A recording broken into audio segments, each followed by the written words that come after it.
Olá, gente, boa noite a todos e todas. Conforme expliquei no encontro anterior, vamos iniciar nossas análises, nossos estudos sobre os aspectos constitutivos da sustentabilidade. Então, como já foi explicado antes, a sustentabilidade ela precisa ser compreendida a partir de múltiplas faces, múltiplas dimensões. Ela não pode ser compreendida apenas a partir de uma perspectiva, seja ela econômica, ambiental, social, jurídica. Não, ela é sempre complexa. Ela tem vários pontos que se entrelaçam. E é a partir dessa concepção multidimensional que nós vamos apresentar os aspectos. O primeiro deles que vamos tratar hoje, os aspectos éticos da sustentabilidade. Depois, nos próximos encontros, né, os aspectos ambientais, o aspecto social, econômico e jurídico. Evidentemente que há outras dimensões, mas essas são as mais utilizadas, inclusive nesse texto que serve de base para esses encontros. É o texto do Juarez Freitas, Sustentabilidade, um direito ao futuro. Então, inicialmente é importante a gente discutir, apresentar o conceito de sustentabilidade derivado dessa obra, da obra do Juarez Freitas, que ele toma sustentabilidade como um princípio constitucional que determina com eficácia direta e imediata a responsabilidade do Estado e da sociedade pela concretização solidária do desenvolvimento material e imaterial, socialmente inclusivo, durável e equânime, ambientalmente limpo, inovador, ético e eficiente, no intuito de assegurar, preferencialmente de modo preventivo e precavido, no presente e no futuro, o direito ao bem-estar. Então, eu sempre apresento, desde o início do curso, o contraponto. Então, nós vivemos a sociedade moderna, ela está inscrita, ela é constitutiva e constituinte de um paradigma insustentável, por razões que a gente já apresentou no primeiro bimestre, vários indícios e dados de realidade demonstrando isso. Então, seria o paradigma da insustentabilidade, com seus, vamos colocar datas mais aproximadas, estimadas, entre 250 e 300 anos. É o período em que se constitui uma civilização com as características que a gente conhece, que a gente vivencia e respira esse paradigma. Nesse paradigma da insustentabilidade, por óbvio, não faz sentido falar em conceito de sustentabilidade, porque ele é insustentável. Ele se orienta pela ideia de domínio, de conquista, de apropriação a qualquer custo. Então, ele não pode ser sustentável, principalmente no médio e no longo prazo. Então, em função disso, exatamente por sermos uma sociedade insustentável, que nós proclamamos a sustentabilidade. A gente fala muito de sustentabilidade exatamente porque a gente não tem. que a gente, uma civilização como a nossa, parece até piada de mau gosto falar de sustentabilidade. Então, é sempre essa contradição entre uma sociedade que proclama aquilo que na prática ela não tem, ou tem muito pouco, né? Tem muito pouco, conforme o que nós estamos apresentando aqui. Então, toda a discussão da sustentabilidade, é óbvio, ela é mais recente. Ela é datada a partir da década de 50, 60. É a partir daí que começa a tentar se constituir esse paradigma da sustentabilidade. Por isso, esse conceito. Um conceito que fala da responsabilidade, né? Não só do Estado, está no artigo 225 da Constituição, a responsabilidade de cuidar do ambiente biofísico e pensar a sustentabilidade não é só do Estado, é da sociedade também. Tem o dever de cuidar. Porque esse cuidado ele está associado à ideia de que cuidar do ambiente biofísico e cuidar das gerações, das culturas, todas as formas de vida, significa cuidar da gente mesmo, cuidar do Homo sapiens.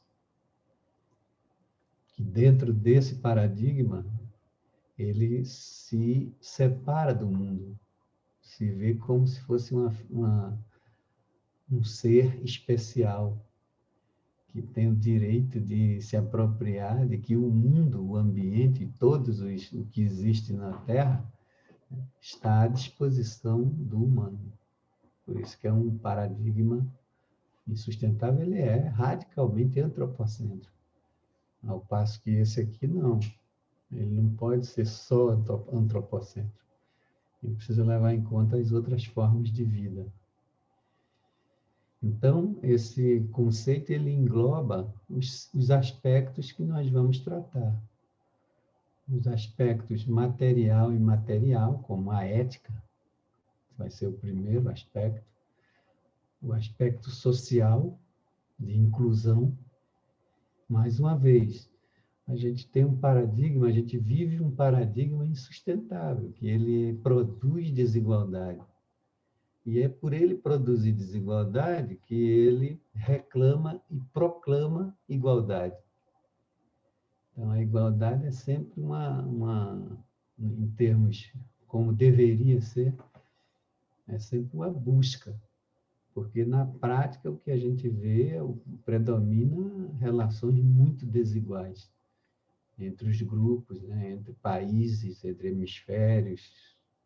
Então, há sempre essa desigualdade, essa tensão entre o que se vive na prática e o que é o desejável, né? O mais razoável. Do ponto de vista ambiental, também, nós vamos tratar depois, mas nesse conceito aparece a ideia do ambientalmente limpo. É exatamente porque nós vivemos em um paradigma, sob um paradigma que não é ambientalmente limpo. Então, a gente proclama essa limpeza, essa tentativa como um vir a ser. Inovador e ético e eficiente, ético aqui no sentido da escolha, e, mais uma vez, o que se fala, vamos discutir hoje, né, sobre a questão da ética, as escolhas que nós poderíamos ou podemos fazer para fazer valer esse paradigma e não esse, que as escolhas que nós, como civilização, nós estamos tomando a partir desse paradigma, elas são desastrosas em todos os sentidos. A eficiência aqui, o que faltou nesse conceito seria uma ecoeficiência, né? Não uma eficiência no sentido mecânico, que essa eficiência ela já existe aqui, mas é uma eficiência que não leva em conta os aspectos que a gente vai tratar. Então, se fosse corrigir, melhorar esse conceito de sustentabilidade, seria interessante falar em ecoeficiência. Por quê? Porque a eficiência está associada só ao aspecto econômico, instrumental, sem levar em conta os outros aspectos, né? Então, o desafio que se coloca é como você ser não só eficiente, mas ser um eficiente que não produz abusos em relação ao ambiente biofísico e ao ambiente sociocultural. E a questão do presente e do futuro. O que a gente percebe é que esse paradigma aqui, ele sacrifica o presente de muitas populações, muitas pessoas que vivem em condição de vulnerabilidade, que se tornam pessoas dispensáveis até do ponto de vista do mercado que predomina nesse paradigma. Então, o desafio aqui para esse paradigma da sustentabilidade é conseguir alargar o presente. Por exemplo, como é que se alarga o presente hoje, na conjuntura pandêmica? Alargamento do presente significa você garantir vacina para as pessoas, para que as pessoas possam sobreviver à pandemia, e a partir daí, elas vivas, elas consigam pensar em geração futura. É nesse sentido o alargamento. Porque se a gente também ficar só pensando no futuro para alguns e continuar sacrificando outros, outros grupos, né? Sacrificando o presente, nós não teremos, não fundaremos um paradigma sustentável, né? Nós continuaremos nesse paradigma aqui, que não se preocupa com isso, nem com o presente de muitos grupos, muito menos com o futuro, né? Porque se você condena alguns grupos do presente à morte, se você condena a morte, negando o acesso à vacina, por exemplo, realmente não é piada de mau gosto falar em geração futura. Então, o conceito de sustentabilidade, ele traz todos esses aspectos, que a gente vai detalhar agora. Então, assim, de novo, né? Sempre teremos esse contraponto aqui, para a insustentabilidade e a sustentabilidade. O que a gente vai tratar hoje, basicamente, se limita a esse artigo 1º, que é o artigo fundante, né? Não só da Constituição brasileira, mas das constituições a partir da Segunda Guerra Mundial, que é a ideia da dignidade da pessoa humana. Isso é fundante, né? Esse é um princípio fundante, mas o limite dele, a partir disso, é que, com a sustentabilidade tomada como princípio, ele precisa ser alargado, não só a ficar restrito à pessoa humana, mas também a todas as formas e expressões da vida. E todas elas são importantes. E a gente vai mostrar isso. Nesse lado de cá, não existe, evidentemente, um conceito de sustentabilidade, né?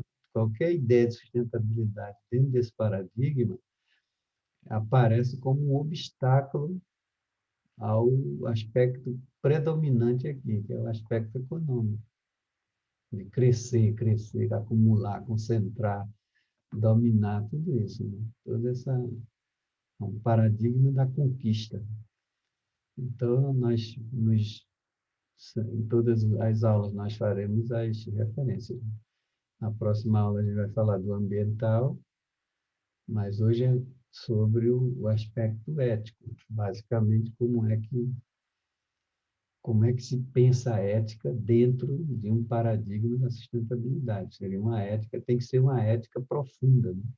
Não pode ser uma ética rasa, que se limite ao aspecto humano a vida humana, né, ao aspecto antropocêntrico. Então, aqui, dentro, a ideia da ética está evidentemente associada à dignidade da pessoa humana, e eu vou mostrar para vocês como, dentro desse paradigma da sustentabilidade, ela vai se alargando, vai se ampliando para além do humano. Ela inclui o humano, mas vai além, porque o humano ele não está sozinho, ele está sempre, ele é uma forma de vida, não a única. Então, aqui a ética que serve ao paradigma da insustentabilidade é uma ética, porque a ética, eu vou explicar melhor, depois a ética vamos tomar aqui como a escolha, um valor, evidentemente, porque ética vem de ethos, que é a morada do valor. A ética está nesse sentido, é o domínio em que estão presentes os valores, e a partir desses valores, o humano decide. Ele toma decisões a partir desses valores. Tá? Então, a ética que predomina aqui é uma ética instrumental, uma ética que transforma tudo em mercadoria, cujo valor maior é a instrumentalidade, a questão material, e que tem que ter um preço, né? A precificação do mundo, da vida, de tudo. Por isso que trata-se de uma ética instrumental, uma ética utilitarista. Tá? Então, uma ética mais... isso é o que a gente chama de uma ética mais rasa, mas ela é dominante. Então, ela é uma ética pensando nos valores, né, que nos leva a acreditar que só tem importância o ter, só tem importância a acumulação. Então, ser bem-sucedido aqui nesse paradigma é o que a gente vive. É você ter dinheiro. Se você não tem, você não é nada. Você não compra, não tem dinheiro para comprar mercadoria. Se você não estudar para se adaptar ao mercado, você tá morto. Não tem como sobreviver. Tá? Então, trata-se de uma ética que qualquer elemento que se contraponha a esse tipo de valor vai ser visto como um obstáculo. Vamos escrever aqui. Qualquer elemento que se contraponha a isso vai ser tomado como um obstáculo ao processo, a essa ideia de mercantilização. Então, também ela é antropocêntrica, radicalmente antropocêntrica, porque só interessa o interesse do humano, né, do humano, e, na verdade, não é o humano em geral, é de alguns, né, aqueles que conseguem se apropriar dos recursos. E o ambiente biofísico, por exemplo, vamos tomá-lo como o ambiente é a base da vida, né? Ele é tomado como um meio, é um recurso. Né? Então, os valores, né, que a gente está falando em ética, os valores que nos levam a acreditar nisso, eles tomam o ambiente, por exemplo, a água, o ar, qualquer coisa, né? A floresta, como se fosse um meio para você se apropriar e transformar em mercadoria. Por isso que ela trata-se de uma ética rasa, uma ética instrumental. Bom, do lado de cá não é bem assim, né? Seria o paradigma da sustentabilidade, ele reclama uma outra base de valores. Esses valores aqui eles são absolutamente insuficientes para orientar decisões dentro do paradigma sustentável. Então, a dignidade da pessoa humana é o ponto de partida, mas ela vai se ampliando. Então, trata-se de uma ética muito mais profunda, uma ética do cuidado, uma ética da educação da vontade, uma ética em que eu escolho, eu aprendo, né? É um exercício, é um aprendizado. Por isso que é muito difícil, porque a gente é educado aqui. Desde que a gente nasce, até morrer, a gente está educado dentro dessa ética aqui, desse paradigma. Uma base de valores diferente. Isso aqui é um outro aprendizado. Por isso que é difícil. Então, você aprender a ter uma outra relação. Para entender, eu vou voltar um pouco antes para mostrar o que é, como pode ser entendida bem a ética associada à escolha. Tem um filme chamado A Escolha de Sofia. A Escolha de Sofia é uma moça que estava no campo de concentração na Alemanha, né, no período da Segunda Guerra Mundial e do domínio do sistema nazista. Ela era polonesa e estava numa fila no campo, indo para para o extermínio, né? Para um local de extermínio, um forno. Então, ela tinha duas crianças. A família dela já tinha sido morta, ela estava com 2 filhos, um rapazinho e uma menina. E apareceu um guarda, um policial, e chegou para ela e falou para ela assim: você só pode, de vocês 3, só vão se salvar 2. Então, eram 3, né? Era ela e os 2 filhos. E o cara, na hora, falou para ela escolher. Então, veja, essa é a escolha. Então, a escolha dela. Então, ela escolheu, ela se prontificou a morrer e deixar os filhos. E aí o cara disse que não. Ela teria que escolher um dos filhos, ou o menino ou a menina. Escolher para encaminhar para a morte. Então, ela optou pela morte da filha. Ela escolheu ficar com o menino. Devia ter uns 10 anos, e a menina uns 8. Então, o que acontece? Veja, gente, a ética, ela é sempre situada. Então, você vai, dentro dessa condição, a condição que ela tinha ali era de escolher, de fazer uma escolha. E por que ela escolheu mandar a filha para a morte? Ela avaliou que uma menina, ela avaliou que o menino teria mais chance de sobreviver do que uma menina, uma mulher. Principalmente uma menina, sozinha num campo de concentração. Mas veja, a base de escolha dela, a base valorativa foi essa.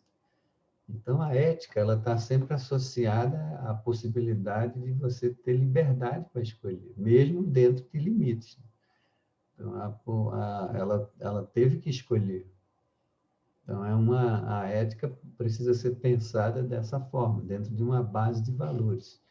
Então, da mesma forma, nós temos aqui 2 caminhos, né? Pelo menos. Uma base de valores, que é um paradigma insustentável, e um paradigma da sustentabilidade. Então, como que a gente tem, dentro desse paradigma, se pensa o aspecto ético da sustentabilidade? Diferente desse paradigma, não há separação entre o humano e o resto da natureza. Então, só esse comentário aqui, ele já rompe com aquela ideia de que nós somos um tipo de vida superior, melhor do que as outras. Não somos. Tá? Nós somos parte da natureza. Nós somos parte do ambiente. Nós estamos, gostemos ou não, nós somos uma parte dessa poeira cósmica. Tudo que a gente que existe no nosso corpo isso foi demonstrado já, né, pelos estudos, o mapeamento cromossômico, né? O genoma, que mostrou, o projeto Genoma, que demonstrou, do ponto de vista biofísico, não há diferença nenhuma entre nós, a composição do nosso corpo e os outros elementos da natureza. O que ocorre é que essa percepção, ela pode nos trazer, apresentar uma outra base de valores, da gente aprender a desenvolver, né? Isso é um aprendizado. Como eu já falei, a gente sabe muito bem isso aqui, mas essa é uma ética dentro desses parâmetros de uma natureza, de que nós somos parte constitutiva da natureza, é outro aprendizado, e que é muito, até nas escolas onde a gente passou, isso não aparece, a gente é educado dentro desse paradigma aqui. Então, quando a gente se vê como parte da natureza, a gente, ao aprender de verdade isso, perde um pouco, baixa um pouco a arrogância nossa, né?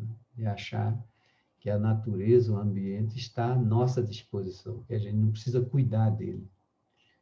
Então, a gente age como um bárbaro, né? Destruindo tudo. As nossas escolhas são as mais equivocadas do ponto de vista do sustento, da sustentação da vida.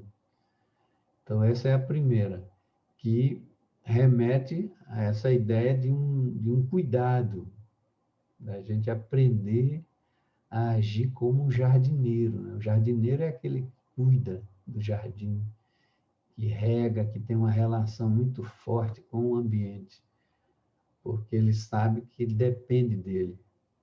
O jardineiro é aquele cara que cuida da minhoca do jardim, porque ele sabe que ela é fundamental para que o seu jardim floresça e produza frutos.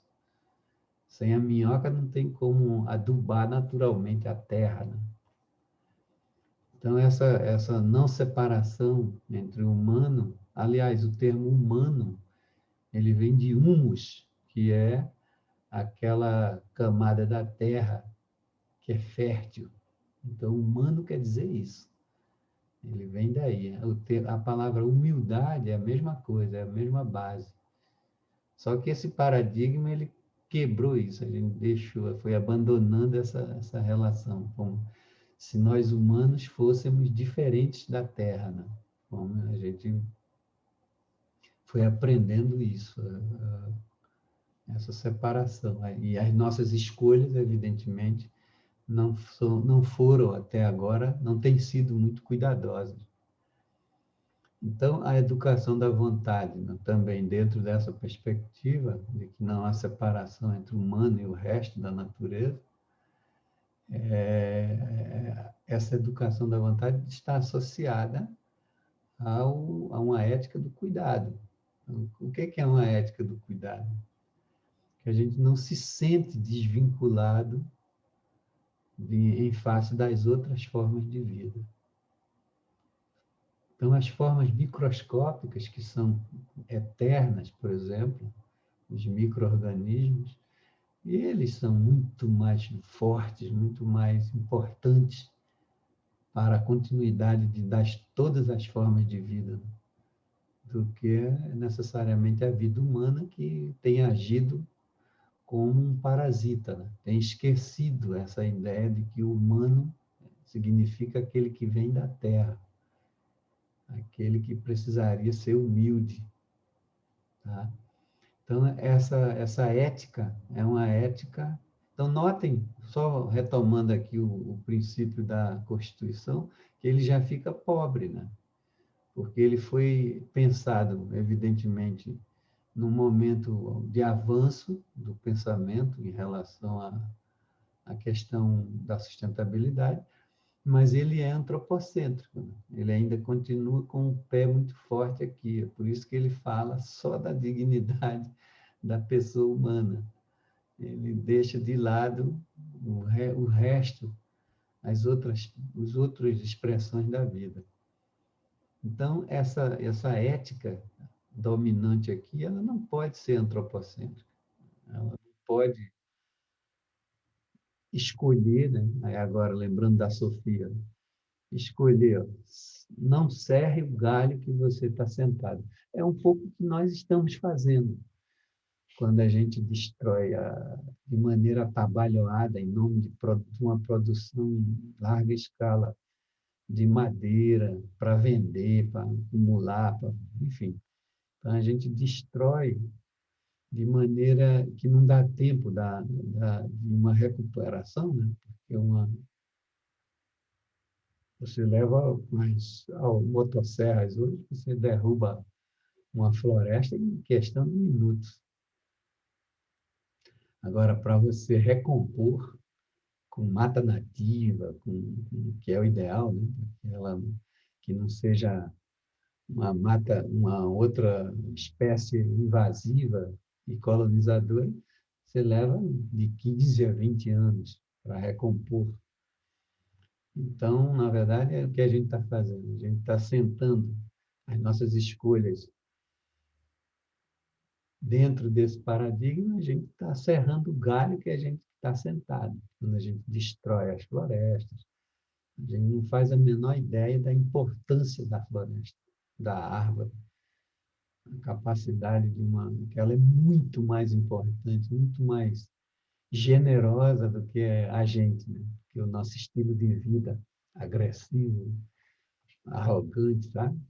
Então, uma ética dentro, o aspecto ético para a sustentabilidade, ele precisa estar dentro desse princípio aqui. Não polua a água que você toma, é exatamente o que nós fazemos, né? Porque a gente joga efluentes, né? Resíduos químicos, tudo em nome de produção, para produzir. Então, nós jogamos uma quantidade absurda de efluentes, nós jogamos muito fósforo, né, dos esgotos domésticos, e sendo que todos esses detritos, por exemplo, eles podem ser utilizados dentro de uma outra base de escolhas, né? Associando uma tecnologia limpa, você consegue transformar os resíduos que a gente produz, resíduo orgânico, ou em adubo ou em combustível também, que produza metano, que pode alimentar pequenas indústrias. Tudo isso já é possível e a gente não usa ainda.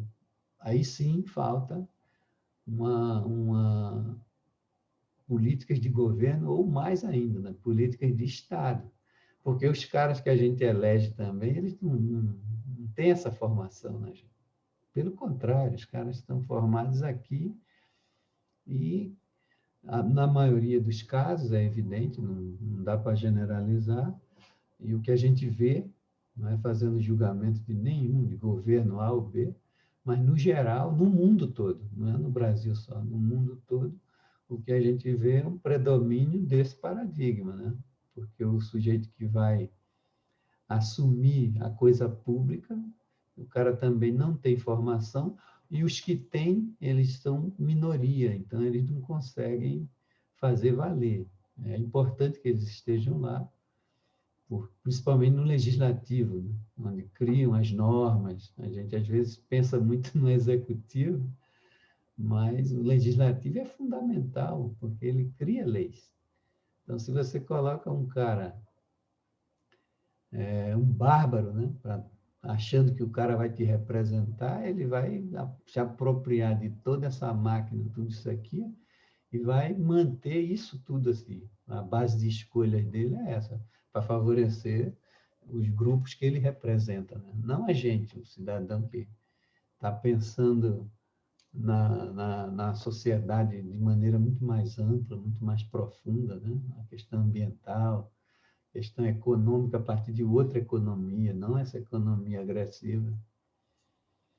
Então, não polua a água que você toma. A mesma coisa é o que a gente tem feito, vem fazendo. A gente vem com o nosso estilo de vida, né?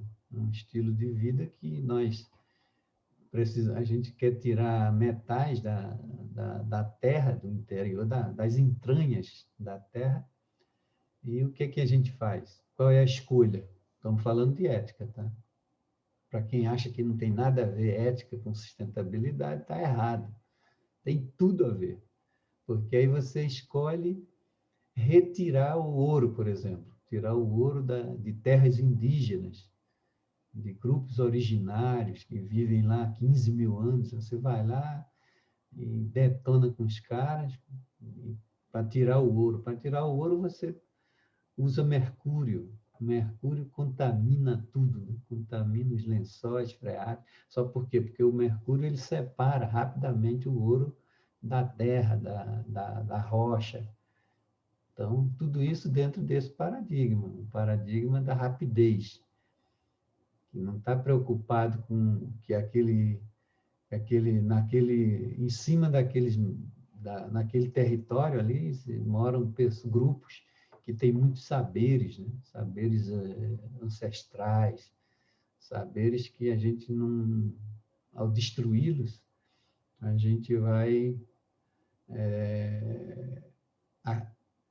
praticar o que a gente chama de epistemicídio, ou ecocídio, ou genocídio mesmo, né? Então, o epistemicídio é a morte desses conhecimentos, né? A gente mata, quando mata essas culturas ancestrais, a gente mata esses saberes, esses sistemas milenares de saberes. Então, não cuspe na salada que você come. É exatamente isso. Quando a gente coloca veneno, a nossa escolha para a produção de alimentos, ao invés de ser uma produção agroecológica, ou agroflorestal, ou permacultura, ou uma agricultura sincrônica, sintrópica, na verdade, sintrópica, aí a gente, na verdade, a gente quer produzir mais em larga escala. Então, a gente coloca veneno, a gente destrói as vidas micro-orgânicas, que são fundamentais, que não precisa de adubo, né? de agroquímico. Né? Toda uma base agroflorestal, agroecológica, ela mesma se defende. A natureza ela é muito forte, desde que ela seja diversificada. Por que aparecem as pragas? Porque a gente escolheu limpar, destruir a diversidade e produzir uma coisa só. Então, quando você faz isso, você atrai pragas, porque você empobrece o solo, empobrece tudo. Então, os insetos vêm, por quê? Porque eles não têm onde comer em outro lugar. A diversidade, a diversidade de plantas, de tudo, de outras formas de plantas, de ervas e tudo mais, ela mesma equilibra, porque todos os seres que vivem ali naquele ecossistema, eles conseguem alimento, né? Então, não vai ter inseto faminto, que é a praga, mas quem produz isso é a gente. Quando a gente produz, em vez da policultura, a gente produz a monocultura. Então, vejam qual é o lugar da ética. Né? Em todos, na base. Se a gente não tem valores bem estabelecidos, né, para poder decidir, aí a gente só escolhe o caminho errado. O caminho pior para nós mesmos, porque a gente cospe na salada que a gente come, a gente coloca veneno no que a gente come, né? Contamina a água, contamina o solo, saliniza o solo. Qual é a expectativa que nós temos? Você tem que ser muito tolo para imaginar que isso vai mudar espontaneamente. Né? Não vai. Então, essa é a ética, o aspecto ético da sustentabilidade, ele é o primeiro, ele é o mais profundo, que está associado à escolha. Mas, de novo, como a gente não tem uma educação, uma ecoeducação, uma ecoformação, é claro que a gente não sabe nada disso. Né? Se a gente não sabe, principalmente os mais velhos, se a gente não sabe de nada disso, como é que a gente vai escolher? A gente vai sempre escolher errado, achando que está certo. Né? A nossa escolha está sempre centrada aqui. Então, nesse paradigma da sustentabilidade, ó, o saber, o conhecimento, a ciência, o fato de você estudar mesmo, de ter, é o que abre teu olho, na verdade, não tem outro jeito. Não adianta você, não vou estudar mais nada, porque, na verdade, você está, quando você for escolher, a sua escolha vai ser uma escolha abusiva, você não tem conhecimento. Então, o saber aqui é no sentido de uma ciência de todas as áreas. Por exemplo, o saber jurídico. Como é que a gente vai usar isso para dentro dessa... escolher para fazer as boas escolhas? Entendeu? É o saber da agronomia, o saber... Mas aqui, no caso nosso, é o saber da norma, né? Então, toda norma que nós criamos, como eu apresentei, a política do meio ambiente, né? Política nacional do meio ambiente, é um instrumento poderosíssimo, que está aqui, ó, dentro do paradigma da sustentabilidade, porque ele se propõe a frear o avanço, né? A ambição desse paradigma. Então, mas esse saber aqui também não é só o saber nosso, né? Da academia, do cientista, mas os saberes dos grupos originários. Então, quando a gente escolhe matar esse povo, por exemplo, condená-los a não ter vacina, por exemplo, como está ocorrendo hoje. São mais de 45 mil indígenas de vários grupos, várias nações, contaminados pela questão do corona, porque eles são muito mais sensíveis, né? A imunidade deles, pela história, pela constituição biológica. Então, quando ocorre isso, e a gente que eu falo do ponto de vista da sociedade, a gente não alarga o presente dessa população, a gente está praticando o genocídio, o ecocídio, porque junto com esses grupos morrem todos os saberes que a gente ainda não conhece, por causa da nossa ignorância em relação a isso. Então, diferente dessa ética aqui, que é uma ética que toma o ambiente como meio, como recurso, essa ética aqui não. Ela toma o ambiente como um fim em si mesmo, porque o humano é o ambiente e o ambiente é o humano. Nós somos parte constitutiva do ambiente. Nós somos parte constituinte do ambiente. E a prova disso é a ligação nossa com a terra, com o ambiente, pelas nossas necessidades básicas. A respiração, a ligação nossa com o ambiente. Qualquer dificuldade, né, mudança na atmosfera, a gente não dura segundos, né? Alguns minutos, de tão frágil que é a vida humana. Então, mas essa ligação nossa, a ligação, a prova de que nós somos interdependentes, interconstituintes do ambiente, é pela respiração. Então, se a gente, também, né, com relação à água, a gente consegue ficar uns 30 dias sem comida, mas com água não. 3, 4 dias você morre desidratado, entendeu? Ou se tomar água contaminada, como essa aqui, a questão da água poluída, também, né? você pode morrer rapidamente. Então, essa é a prova de que nós somos o ambiente, nós não somos separados, né? Então, o ambiente, nesse sentido, é um fim em si mesmo.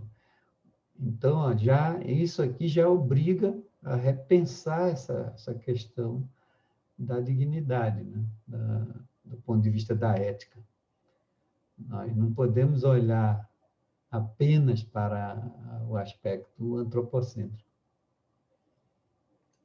Bom, continuando, eu trouxe alguns casos em que a escolha dentro inclusive alguns exemplos jurídicos, eu trouxe para dar como exemplo,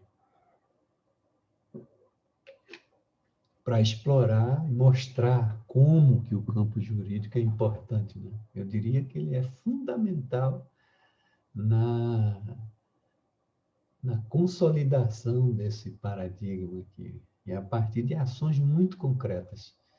Não é blá, blá, blá, né? Então, veja, o primeiro caso, da desativação de uma barragem de uma mineradora de ouro em Goiás.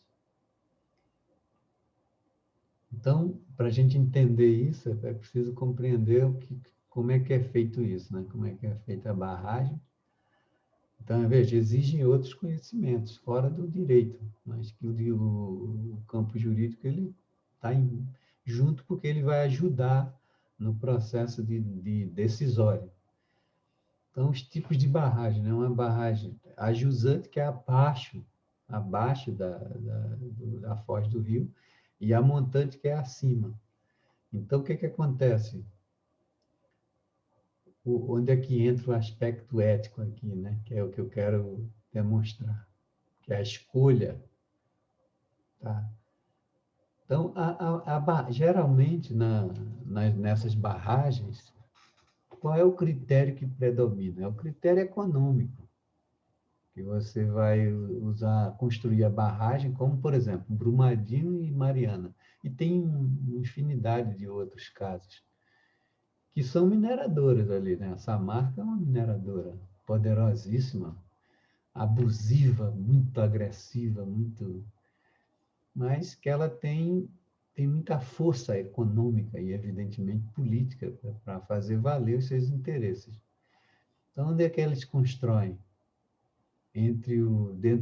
Fora desse paradigma, dentro desse paradigma, ele vai escolher entre construir uma barragem depois de onde está a comunidade, né, que seria a jusante, aí não teria nenhum perigo para a população de desabamento, só que é mais cara. Então, como o critério de escolha não é um critério dentro da sustentabilidade, né, não é uma ética do cuidado, eles escolhem a montante. Quer dizer, você constrói uma barragem na parte de cima, onde a população mora. É evidente que a tragédia está anunciada. Entendeu? Não tem como. Não é acidente, isso aí não é um desastre. Né? Um desastre se fosse algo natural. Mas, na verdade, é uma tragédia, é um acidente, né? É um crime ambiental. É um crime civilizatório. Então, o que acontece? Ela é mais usada porque ela é mais barata. Então, você sacrifica, né? Dentro desse paradigma, você sacrifica o aspecto ético. Entendeu? Então, existem, por exemplo, 83 barragens desse tipo. E a maioria delas foi classificada pelos peritos como de alto dano potencial, porque há risco de rompimento. Então, Brumadinho, Mariana, na verdade, não foram as primeiras nem serão as últimas. Embora a gente tenha um aparato jurídico poderoso e tal, mas não consegue enfrentar isso porque só o jurídico não resolve. Esse é o limite, na verdade, é uma questão muito mais ampla. do que o aspecto apenas jurídico, porque esses grupos têm muita força para se impor, para agir dentro desses marcos legais e impor os seus interesses. Então, esses são casos concretos. Então, o que fez o judiciário? Qual é a ação dentro, usando uma escolha ética? Entrou com ação civil para desativar essa barragem. Conseguiu. Então, por que conseguiu? Porque, veja, a escolha do judiciário nesse caso, e aí não é um judiciário em geral, porque vai ter gente no judiciário que vai escolher também por aqui, né? Por razões diversas, que a gente não tem como avaliar. Mas, nesse caso aqui, a pessoa que estava à frente do Ministério Público, o grupo, né, que agiu e fez uma escolha absolutamente radical, no sentido de ir à raiz do problema, e apresentou fez uma escolha dentro de uma ética do cuidado, uma ética, realmente uma ética do jardineiro, uma ética que cuida da população. Por quê?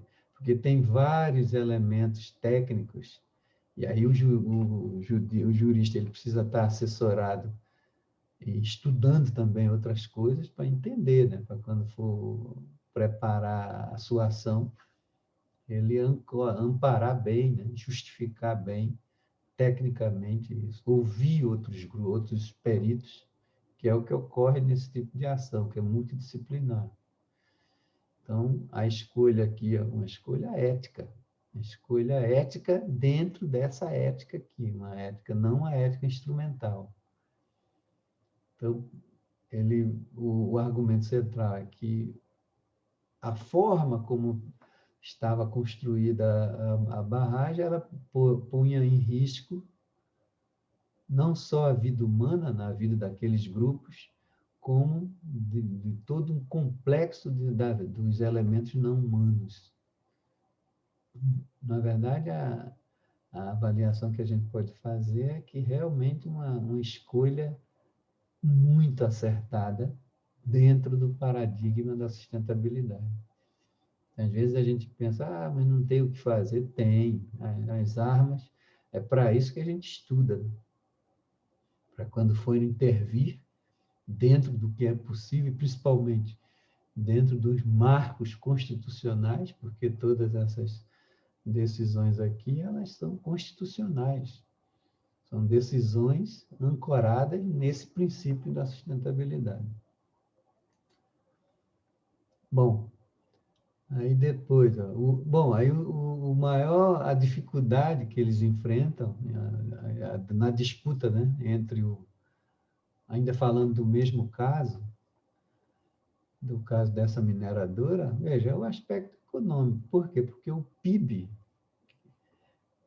da cidade, né, de todo local onde está a mineradora, ele depende da mineradora, né? Em torno de 80%, lá no caso de Mariana, e gera uma infinidade de empregos.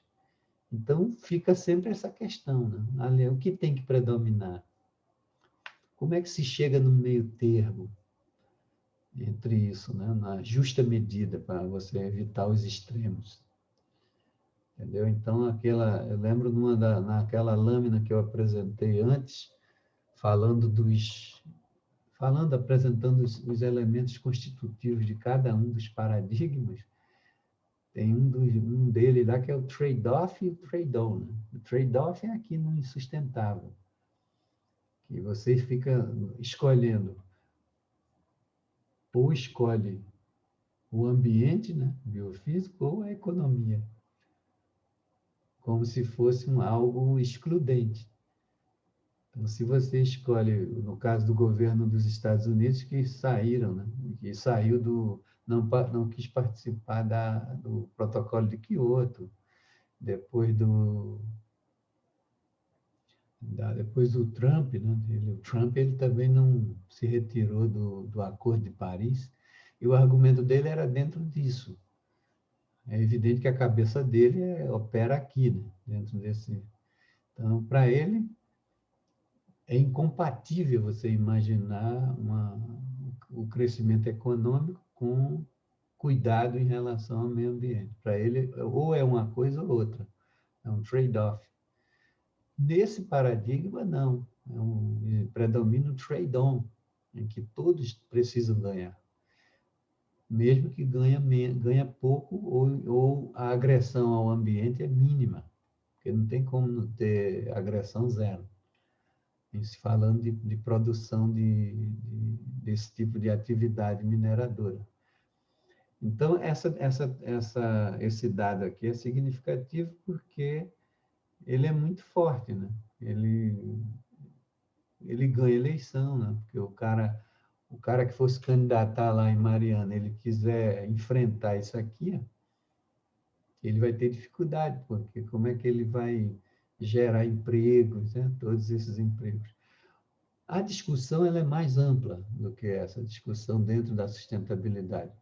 É possível, sim, você começar a pensar no médio e longo prazo alternativas, de você pensar em gerar receitas não dentro de uma perspectiva de uma sociedade, de uma comunidade refém de uma mineradora.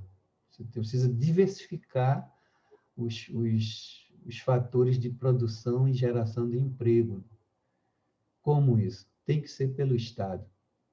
Não tem como pensar no mercado, né? É ingênuo. Precisa, sim, ser política de Estado, de diversificação da oferta de emprego, de geração de emprego e renda. Tem que ter o apoio não só do Estado, né? Do Estado local, no caso Minas Gerais, como também da União. É para isso que existe um governo, e o artigo 170 da Constituição, ele garante isso. E o desenvolvimento ele é responsabilidade não só do Estado, né, mas da comunidade, da sociedade também. Então, essa coisa de depender só de uma empresa, tá? Isso é maior, isso não é sustentável. E a sustentabilidade, do ponto de vista que a gente está apresentando aqui, ela está associada à diversidade, né? Não a algo único. Então, esse é um problema, uma dificuldade que não é o jurídico que vai resolver. Mas o que se conseguiu lá, em Goiás? A justiça concedeu, gente, olha, até 15 de setembro de 2021, é o deadline, o prazo para desativação da barragem. E ainda, evidentemente, se não mexer no bolso, né, de 500 mil em caso de não cumprimento. Isso é uma decisão, é uma análise que a gente pode, que eu vou querer que vocês façam no caso que vocês escolherem, é um pouco isso, veja, do aspecto ético, a escolha que foi feita aqui é uma escolha de uma ética dentro da sustentabilidade, de uma ética do cuidado, não de uma ética instrumental, que trataria o ambiente ou as pessoas como coisas, não como fins em si mesmo. E a outra que eu vou deixar para a próxima aula, uma ação direta de inconstitucionalidade para a Rinha de Galos, que também, né, é uma decisão. Tem a da vaquejada também, que tem alguns estudos que eu já fiz sobre isso, e depois a gente pode comentar. Mas sempre aqui no caso, o acento que eu estou dando é como que o aspecto ético está presente na decisão, né? Nessa escolha. E uma ética do cuidado. Porque quando você... tanto a rinha os galos, como a farra do boi, tudo foi tratado como inconstitucional, a partir do artigo 225 da Constituição, que veda a crueldade aos animais não humanos. Qualquer tipo de crueldade, independente do argumento de que seja uma manifestação cultural, né? Mas isso já foi pacificado como algo inconstitucional. Então, a escolha, veja, a base de escolha para decidir sobre a inconstitucionalidade, ela é constitucional e o aspecto ético, no sentido do cuidado, ele está presente. Aliás, esse artigo 225, ele é também fundante do direito animal, né? Também, que é outra discussão. Então, ficamos por aqui. Hoje nós tratamos dos aspectos éticos da sustentabilidade. Eu espero que tenha deixado bem claro que eles são os primeiros e são os aspectos que atravessam todas as decisões e escolhas. A gente sempre decide, a gente sempre escolhe o que a gente escolhe, porque viver é sempre tomar decisão. Você pode pensar aí, né, do outro lado. Não, eu não quero decidir nada. Pronto, você acabou de decidir.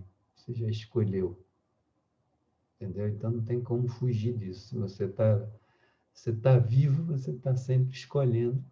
E essa escolha ela está dentro de um campo ético, de acordo com a formação, com a boa ou má formação que você teve ou tem em relação às consequências dessa decisão que você toma. Então, nesse sentido, que eu quero deixar bem ressaltado esse aspecto ético da sustentabilidade. É isso aí. Na próxima aula a gente vai tratar dos aspectos sociais, sempre a partir de alguns casos, e talvez a gente sempre vai retomar o que a gente sempre trata antes, né? Porque está tudo interligado. Não tem como separar isso. Eles são indissociáveis.